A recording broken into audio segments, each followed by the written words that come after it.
One, two, three. Harold and Brad, Windy City filmmakers. Harold and Brad, Windy City filmmakers. Harold and Brad. Da, da, da, da, da, da.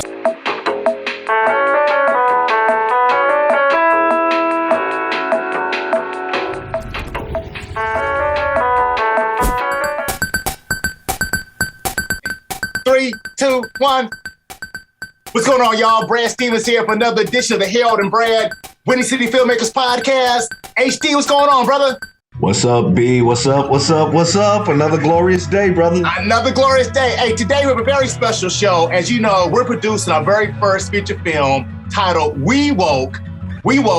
And tonight we have one of our super duper producers in the house, the super talented Tamara Newbern with us. What's going on? Hey. Hey, thanks for doing the show. We appreciate it big time.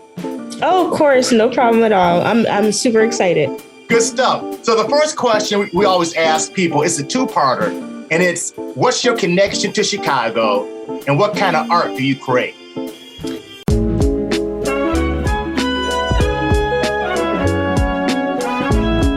Okay, so I actually moved to Chicago, I want to say about 2 years ago. I'm originally from the south suburbs. Some people like to say I'm by the country, which is slightly true because there are a couple cornfields and like some horses and all that. But nevertheless, I moved over here to Chicago 2 years ago, and I've been enjoying it so much, and being able to get around all the new artists and just artists over here in general. So much fun. And let's see. The type of art that I like to create, the films, I'm heavy into films that are very thought-provoking and kind of leave you thinking about exactly what went on. You know, I like films about mental health that open up doors for people to talk about mental health and for everyone to understand further. So those are the type of films that I like to create as far as like my art, and also with a few documentaries too, as well. Yeah. Wait, hey, so another quick question. I'm sorry, Harold. So was there a particular film or artist that really inspired you to pursue your career? Let's see. Since I was a kid, honestly, I started out watching Edward Scissorhands. Avon calling. And I really thought, I really think about that, Edward Scissorhands. And from then I was super into like sci-fi and like anything kind of creepy, but then, you know, I have to have that little bit of love story in there. And since then, I think right around the corner, my parents gave me like, I don't know if you're familiar with it, but it's called a Bratz, like the Bratz dolls. Okay, yeah. You know, they made a camcorder of the Bratz dolls.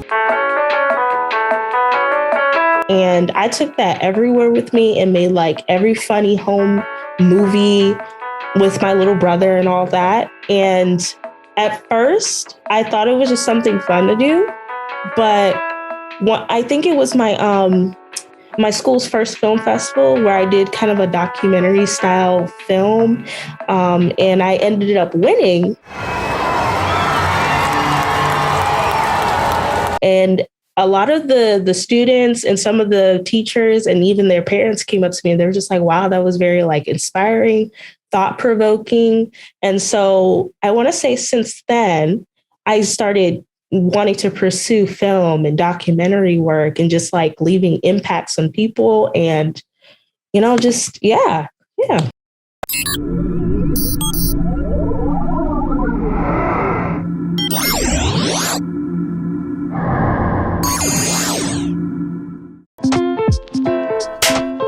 So was this a film school you went to? Where'd you go?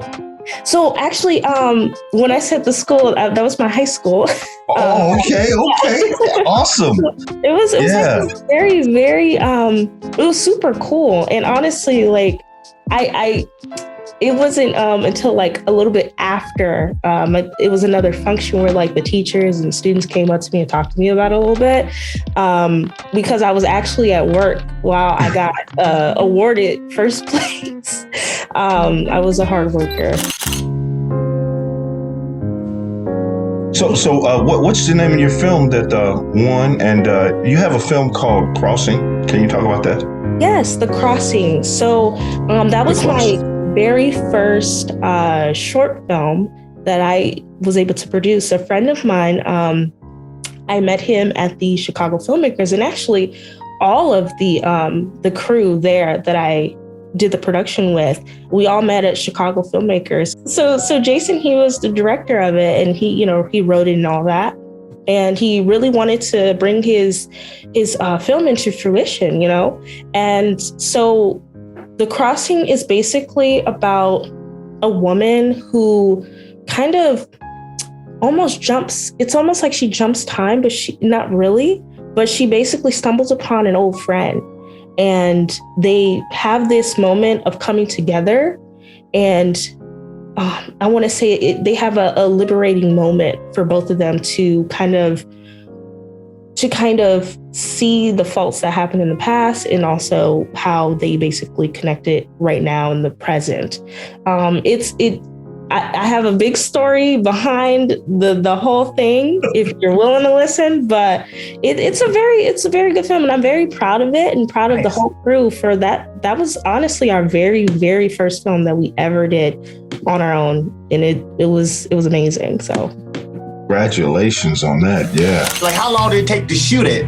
And like, can you see it anywhere?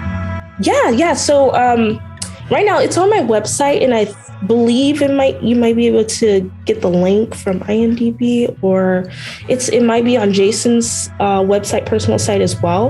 But I think we're waiting till we have like our viewing, our screening before we completely release it. Which I'm actually getting all the preparation together for our screening in a couple weeks. But yeah, we started filming in August in 2019. And at first it was going to be a day shoot, and then it turned into the weekend. And then it turned into, we had to film it in October. So that was fun. It was a lot of fun. And originally we had an original story for it, but we were filming outside at a building that was really, really like run down, graffiti. It was honestly very beautiful and breathtaking. But when we came back to film and just like to see the place again, it was being demolished.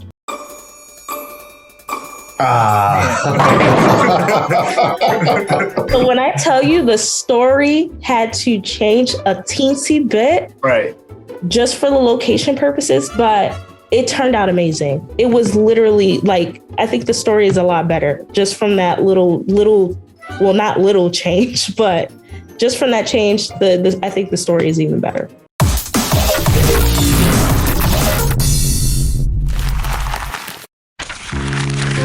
So tell us, what are you aspiring to do?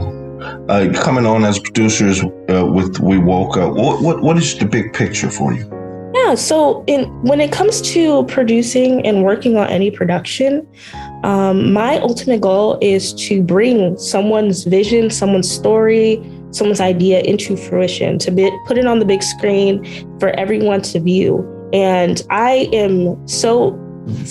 really enjoy production processes and the pre-production and then going into being on set and just like having that camaraderie with everybody and just joking, having fun while producing this amazing, film. And that's what I'm super excited for We Woke. So I'm ready to get everything going, get on set, hopefully knock it out to the person who's going to be editing. I am not an editor, y'all, but yeah, super excited. That's ultimately like my aspirations to be producer and help out with this. And then further down the line, maybe 10 years from now.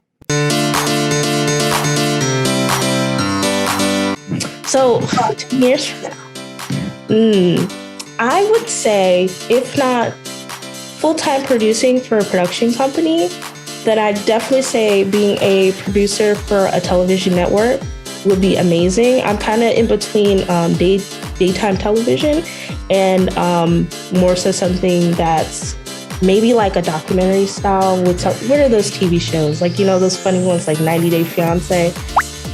Oh, yeah. I have something fun to watch while I'm at work, Like some of those type of shows would be enjoyable too, to be a producer in one of those networks. So, yeah.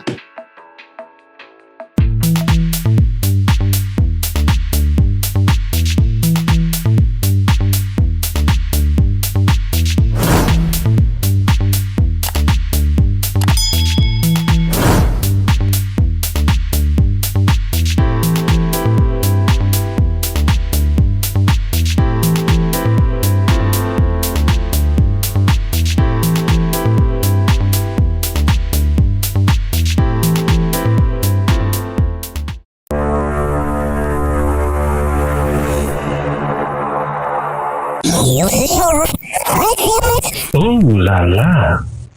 Yeah.